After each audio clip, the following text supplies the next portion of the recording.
Next हम लोग सीखेंगे मोड निकालना। ठीक है,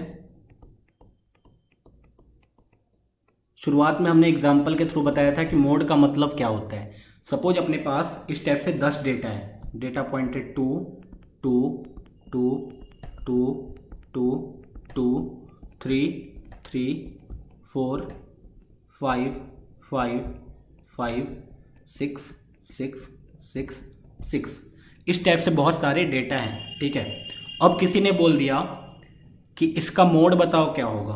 तो बेसिकली हम लोग मोड क्या बोलते हैं, हाईएस्ट। इसका सिंपल सा बेसिक सा डेफिनेशन, हाईएस्ट ऑकरिंग फ्रीक्वेंसी, जिसका हो सबसे ज़्यादा जो अकर करता है उस डेटा को हम लोग बोल देंगे, उस डेटा पॉइंट को बोल देंगे वो मोड है अपना। ठीक है, तो जब तुम काउंट करोगे तो दो कितनी बार आया, 1 2 3 4 5 6, दो कितनी बार आया एक्चुअल में, 6, एक्स आई एफ आई लिख रहा हूँ मैं।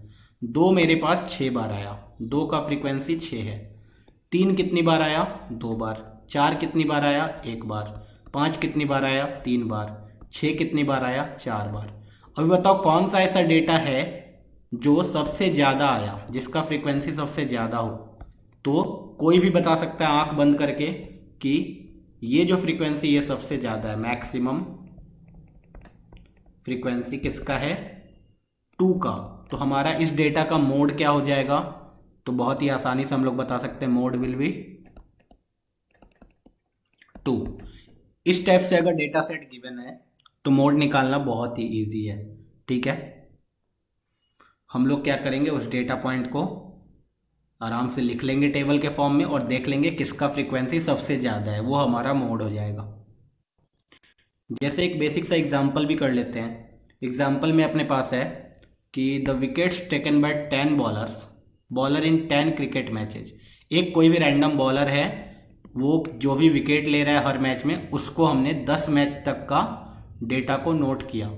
तो मैंने देखा कि पहले मैच में वो 2 विकेट लिया, दूसरे मैच में 6, तीसरे में 4 विकेट, 5 0 2 1 3 2 3, इस टाइप से बोला इस डेटा का मोड मोड बताओ। ठीक है, तो मोड निकालने के लिए तुम क्या करोगे, इस डेटा को अच्छे से प्यारा सा एक टेबल बनाओ, उस टेबल में लिख लो number of wickets and number of matches. ठीक है, तो 0 विकेट वो कितने मैच में लेता है, तो एग्जैक्टली एक मैच है जिसमें वो 0 विकेट लिया है। 1 विकेट वो कितने मैच में लेता है, तो एग्जैक्टली एक ही मैच है जिसमें वो 1 विकेट लिया। 2 विकेट कितने मैच में लिया है, 3 मैच ऐसा है जिसमें वो 2 विकेट लिया है। फिर ऐसे ही 3 विकेट 2 मैच में, 4 विकेट एक मैच में, 5 एक में, 6 एक में। बताओ कोई भी देख के बता सकता है मोड क्या होगा। मैंने यहाँ पे सर्कल कर भी दिया है। एक्चुअली तुम देखोगे तो कितने मैच है ऐसे, 3 मैच ऐसे हैं जिसमें वो 2 विकेट लिया है। मतलब सबसे ज़्यादा वो कौन सा विकेट लिया है, 2 विकेट लिया है। तो बेसिकली मोड क्या होना चाहिए, तो आंसर आएगा 2 विल बी दी मोड, है ना। सिंपल, कितना सिंपल था। हमारे पास डेटा होगा, उसका मोड निकालना है, तो हाईएस्ट ऑकरिंग वाला डेटा लिख दो बस। इस टाइप से सिंपल डेटा आए तब तो लाइफ बहुत ही इजी हो जाता है ना। ऐसा टेबल बना दे, वो दे दे कोई डेटा, ग्रुप करके भी दे दे, तो बहुत ही आसानी से बता सकते हैं कि ये वाला डेटा सबसे ज़्यादा बार आ रहा है तो ये मोड मोड होने वाला है। जैसे इस टाइप से सोचो, यहाँ भी हमारे पास डेटा था सपोज ये वाला, तो हम लोग अगर कोई पूछे मेरे से मोड किसका ज़्यादा होगा, तो यहाँ पे तो चलो क्या होगा, 4 4 4 वाला 3 आ गया, तो तुम्हें मोड बोलना पड़ेगा इस टाइप से। लेकिन अगर प्रॉब्लम कब आती है, जब प्रॉब्लम तब आती है जब हमारे पास डेटा किस फॉर्म में हो, क्लास इंटरवल के फॉर्म में हो, जो हमने मीन निकालने वक्त देखा था। मीन निकालने वक्त हमने क्या किया था, क्लास इंटरवल के फॉर्म में अगर डेटा हो तो हम लोग उसका क्लास मार्क कैलकुलेट कर लेंगे, उस क्लास मार्क को एक्स आई के तरह ट्रीट कर लेंगे। वहाँ तो लाइफ बहुत ही ईजी था, यहाँ पे इतना आसान नहीं है। ठीक है, अगर क्लास इंटरवल के फॉर्म में गिवन हो डेटा, तब हम लोग मोड कैसे निकालते हैं उसको देखो। तब मोड निकालने का फॉर्मूला होता है, एक बहुत ही घटिया सा फॉर्मूला है, लेकिन हमें याद तो रखना ही पड़ेगा। तब जो मोड होता है वो इस टाइप का कुछ होता है, L plus F1 minus F not divided by 2F1 minus F naught minus F2 multiplied by H. क्या इस फॉर्मूला को याद रखना है, तो देखो इस टाइप का डेटा कभी आता नहीं है जनरली, आज तक जेई मेंस में इस टाइप का क्लास इंटरवल वाला डेटा आया नहीं है, तो इसलिए ये फॉर्मूला यूज नहीं हुआ है। लेकिन लेकिन ये फॉर्मूला इसलिए याद रख सकते हैं क्योंकि अगर वो इस टाइप का डेटा पूछ दे या फिर वो डायरेक्टली पूछ दे कि अगर क्लास मार्क गिवन है, ये सब गिवन है, तब बताओ मोड कैसे कैलकुलेट करते हैं, मोड का फॉर्मूला क्या है।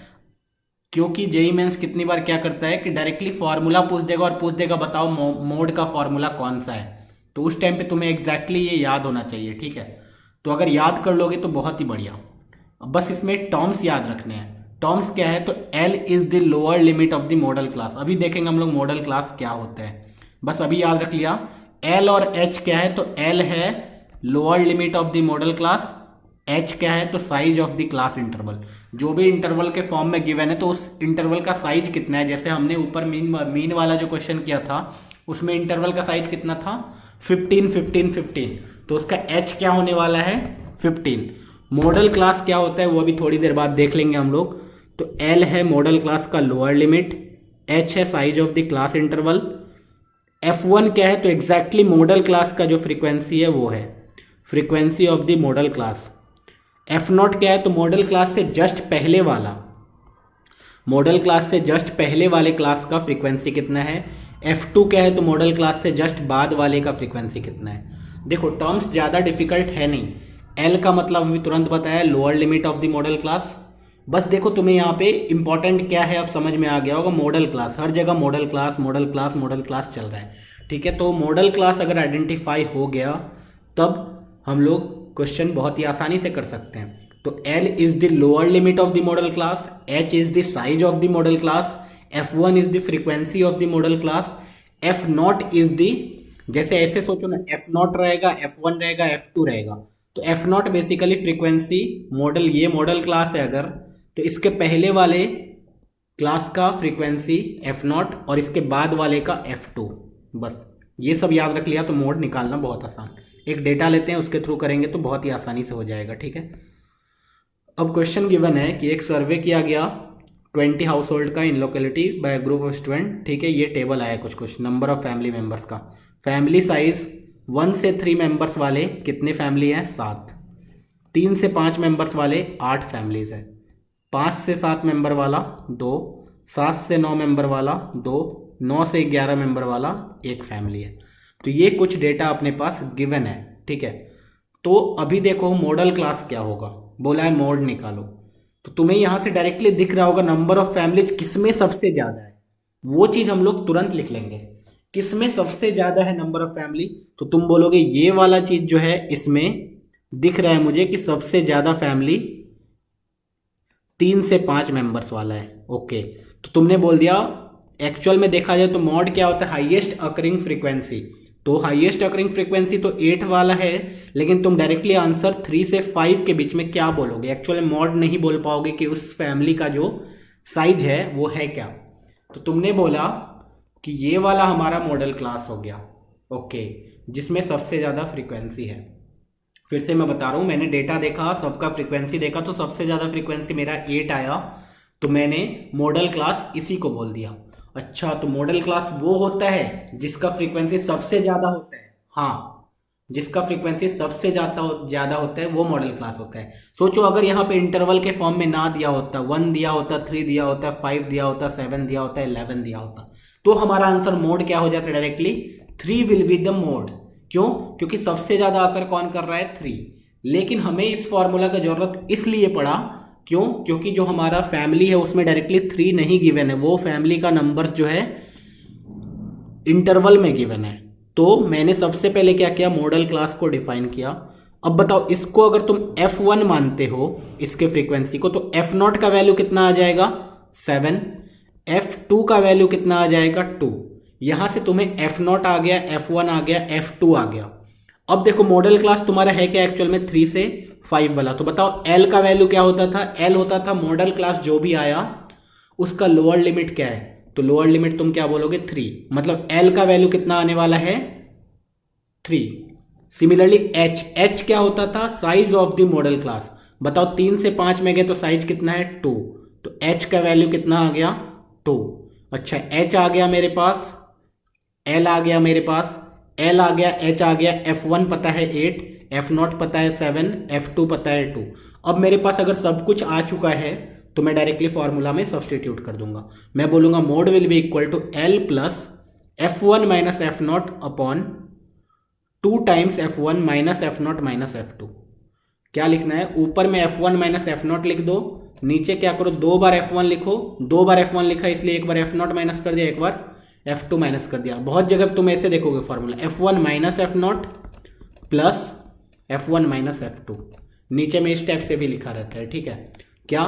तो मैंने बोला ये कि F1 minus F not divided by F1 minus F not plus F1 minus F2, ये आ गया अपना तुम्हारा plus L multiplied by H। ये भी फॉर्मूला तुम बहुत जगह पे देखोगे, ठीक है।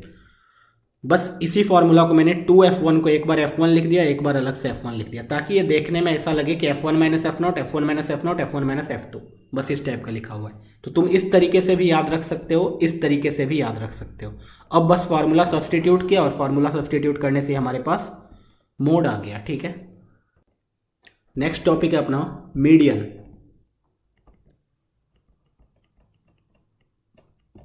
मीडियन क्या होता है ये भी हमें पता है।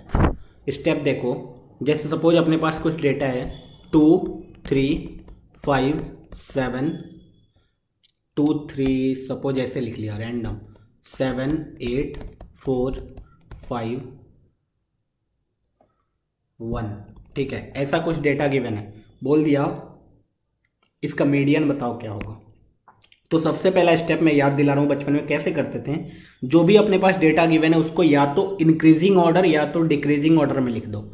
वहाँ पे असेंडिंग ऑर्डर डिसेंडिंग ऑर्डर बोलते थे, है ना। या तो असेंडिंग ऑर्डर में लिख दो या तो डिसेंडिंग ऑर्डर में लिख दो, कोई फर्क नहीं पड़ता। या तो बढ़ते हुए लिखो या तो घटते हुए लिखो, उससे कोई फर्क नहीं पड़ता, है ना। तो मैंने क्या बोला, बढ़ते हुए लिख दिया। 1 सबसे पहले, 2 उसके बाद 3 उसके बाद 4 उसके बाद 5 उसके बाद 7 उसके बाद 8। इस डेटा को मैंने क्या लिखा, असेंडिंग ऑर्डर में लिख दिया। तुम डिसेंडिंग ऑर्डर में भी लिख सकते थे, कोई फर्क नहीं पड़ने वाला है।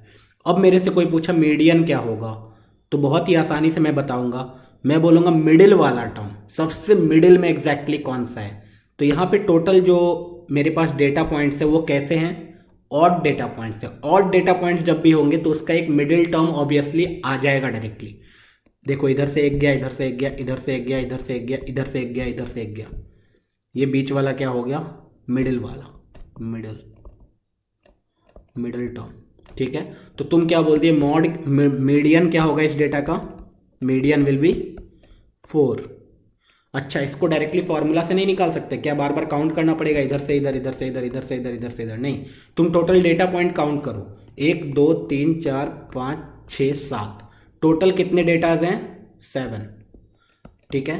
तो मिडिल टर्म तुमने देखा odd number of data point है, ऑड नंबर ऑफ फ्रीक्वेंसी है, तो तुम क्या करो, जो भी ऑड होगा, n अगर ऑड है तो डायरेक्टली तुम बोल दो n प्लस 1/2th टर्म, ये जो होगा ये मिडिल टर्म होगा, ठीक है। जैसे 7 plus 1/2th term that is 4th term. 4th term अपना क्या होने वाला है, मीडियन।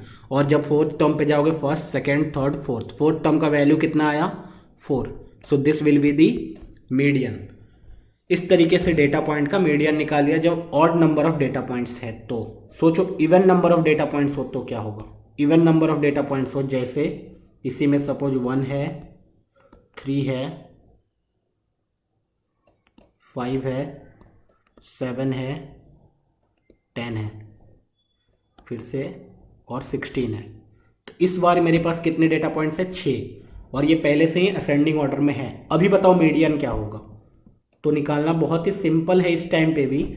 जब तुम बोलोगे इधर से गया, इधर से गया, ठीक है, एक एक ले लिया, फिर इधर से लिया, इधर से लिया, जब बीच वाला आओगे तो बीच वाला 2 2 आ गया इस बार, ये भी मिडिल पॉइंट, ये भी मिडिल पॉइंट।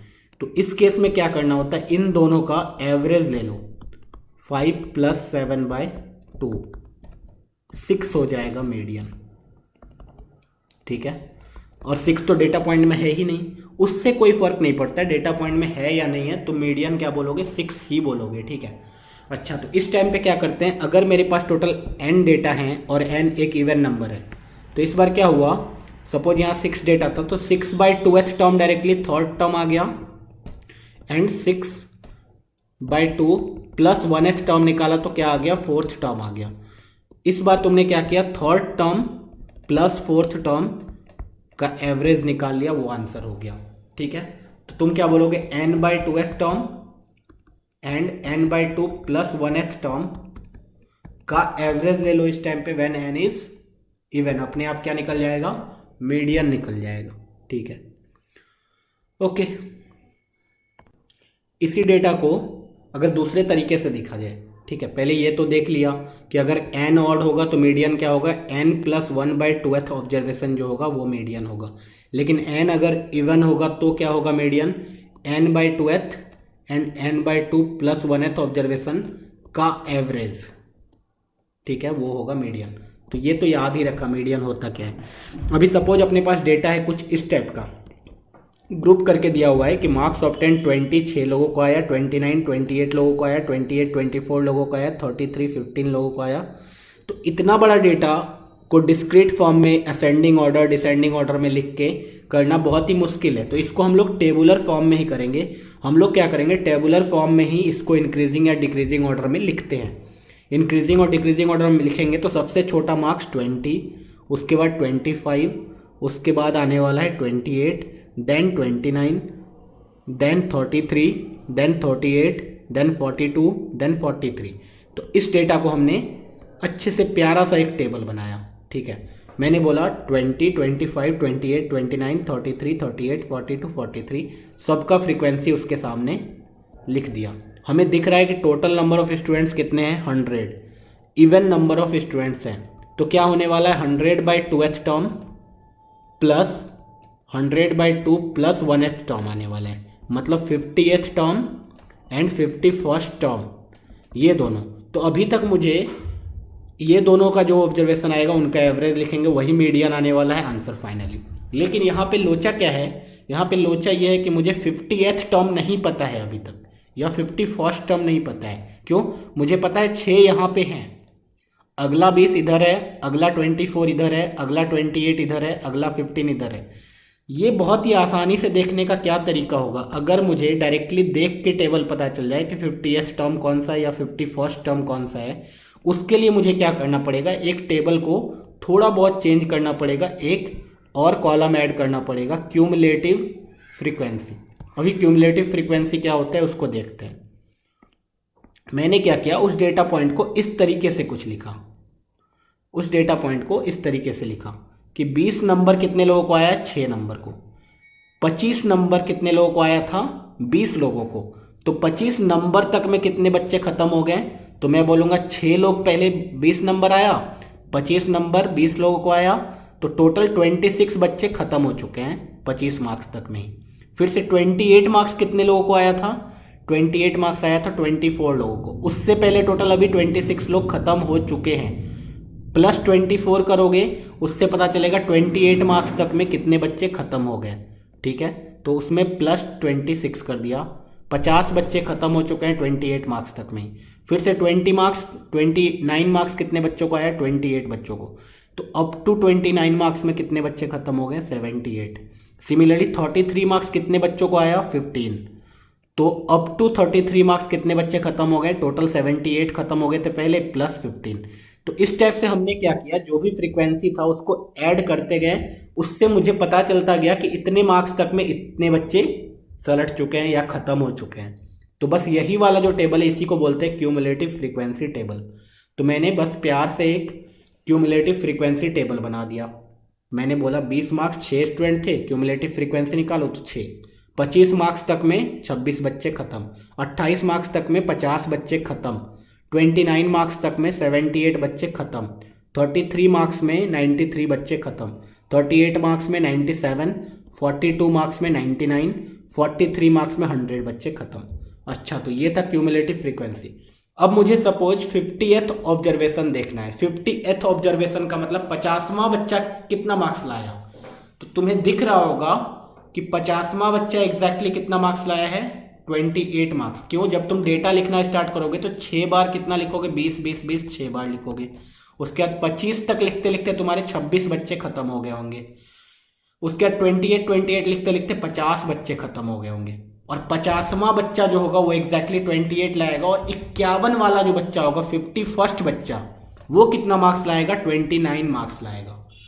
तो 50 बच्चे तुम लिखे, 50वां बच्चा एग्जैक्टली 25 मार्क्स लाया है, सॉरी 28 मार्क्स लाया है।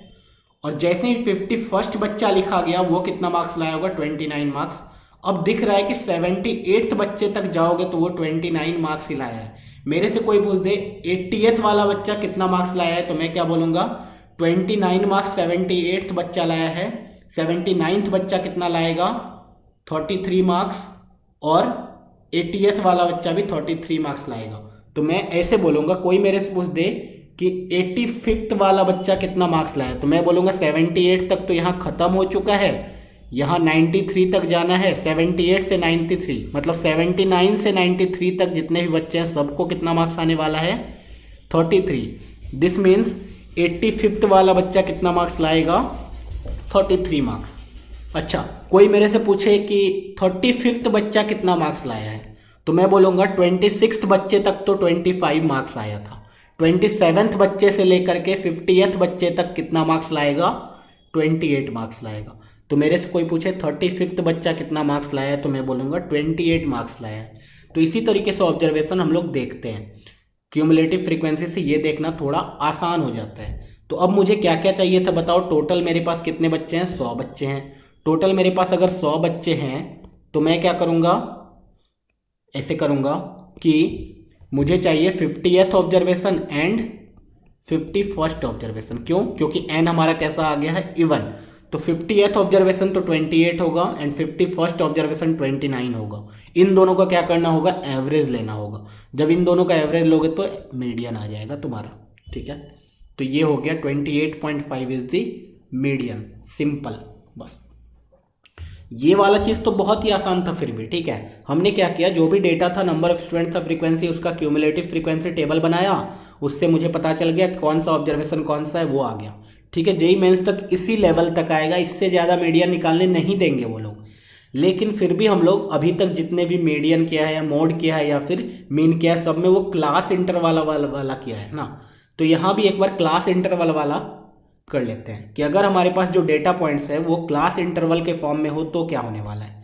सपोज इस टाइप का डेटा है अपने पास। अभी डेटा है कि 0 से 10 मार्क्स 5 बच्चे को आया, 10 से 20 मार्क्स 3 बच्चे को आया, 20 से 30 मार्क्स 4 बच्चे को आया, 30 से 40 मार्क्स 3 बच्चे को आया, इस टाइप से। तो सबसे पहले हम लोग वही करेंगे कि क्यूमुलेटिव फ्रीक्वेंसी टेबल बना लिया। क्यूमुलेटिव फ्रीक्वेंसी टेबल कैसे बनाया, उसी टाइप से बनाया जो 5 प्लस अगले में 5 प्लस 3 कर दिया, यहाँ तक 8 बच्चे खत्म, प्लस 4 कर दिया 12 बच्चे खत्म, प्लस 3 कर दिया 15 बच्चे खत्म, प्लस 3 कर दिया 18 बच्चे खत्म, प्लस 4 कर दिया 22 बच्चे खत्म। इस टाइप से ही हमने क्यूमुलेटिव फ्रीक्वेंसी टेबल बना दिया। ठीक है, इससे मुझे पता चला कि टोटल कितने बच्चे हैं, 53 बच्चे। अभी 53 बच्चे हैं, तो तुम अगर बोलोगे n मेरे पास कितना है, 53, तो 53 plus 1 divided by 2 that is 54/2। 54/2 का मतलब कितना हुआ, 27th। तो तुम बोलोगे मेरा 27th वाला ऑब्जर्वेशन क्या होना चाहिए, 27th वाला observation should be the median. अभी बताओ, जब 27th ऑब्जर्वेशन 22 बच्चे यहां तक ऑलरेडी ओवर हो चुके हैं और 23 से लेकर के 29 बच्चे किस में आने वाले हैं, इसमें आने वाले हैं।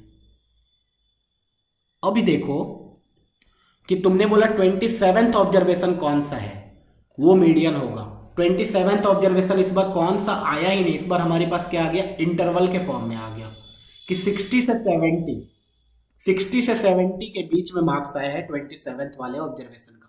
अब एग्जैक्टली मार्क्स तो हमें पता ही नहीं है, हमें बस ये पता है कि 27th वाला जो बच्चा है जो मीडियन होने वाला है उसका मार्क्स 60 से 70 के बीच में कुछ तो है। एग्जैक्टली क्या है वो पता ही नहीं चल रहा है।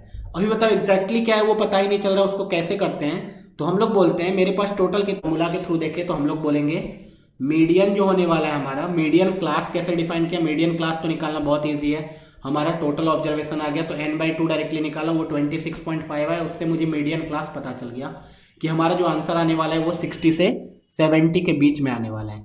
अब उसमें क्या किया हमने, फॉर्मूला लगा दिया बस।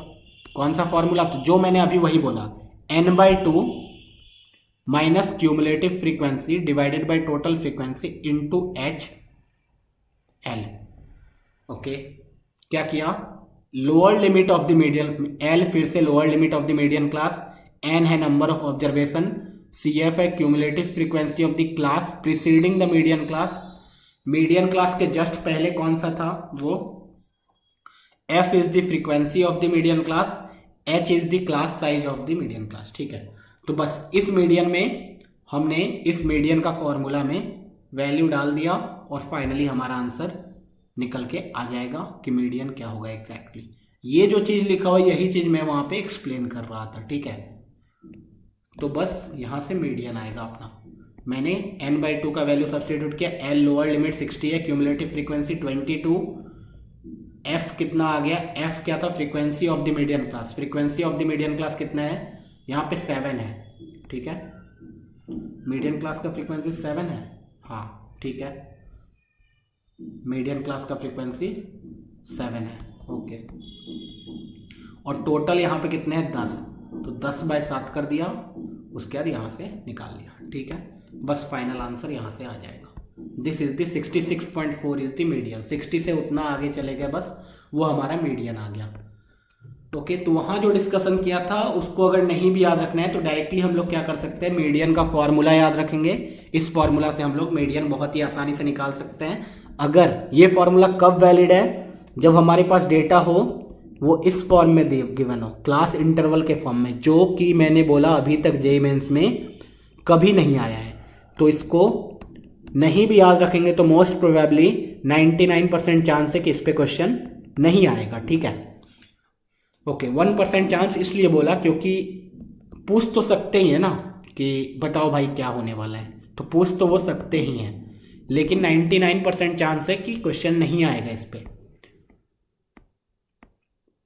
तो इस तरीके से हमने मीडियन निकाला जब क्लास इंटरवल हो। वो लोग जो क्वेश्चन पूछते हैं मीन मीडियन मोड का, जनरली जब हम लोग क्वेश्चन करेंगे आगे, बहुत सारे प्रीवियस ईयर्स करेंगे, तो उसमें तुम देखना जनरली वो लोग इस टाइप का कुछ रैंडम 10, 8, 5 इस टाइप से डेटा देते हैं और नॉर्मल फार्मूला यूज़ करवाते हैं कि बताओ मीडियन असेंडिंग ऑर्डर में करो, डिसेंडिंग ऑर्डर में करो, मिडिल वाला निकाल दो मीडियन, सबसे ज़्यादा वाला मोड, सबका एवरेज निकाल लिया मीन, बस यही वो लोग कैलकुलेट करवाते हैं।